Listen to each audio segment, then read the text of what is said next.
الرحيم اللهم إنا نسألك وندعوك باسمك العظيم الأعظم الأعز الأجل الأكرم لا إله محمد وعلي وفاطمة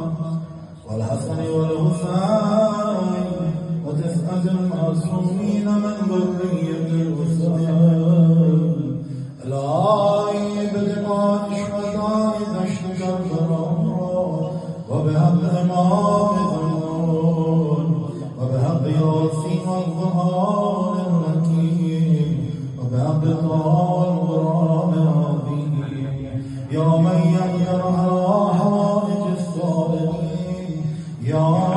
من يغفر الله في السبيل يا منفس عن المكروبين يا مفرج عن المظلومين يا رائم الشيخ الكبير يا رافع الطفل الصغير يا من لا يحتاج الى التفسير صل على محمد وآل محمد يا الله يا الله يا الله يا الله يا الله يا الله يا الله يا الله يا الله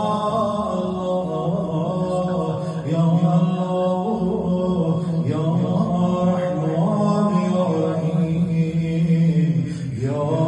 مقلب القلوب ثبت قلوبنا على دينك واكفنا يا كافي الرجاء ويا كافي العباد انك مجيب الدعوات انك على كل شيء قدير برحمتك يا ارحم الراحمين سلامتي وظهور بشاشير المنادين مطهر امام زمان بلند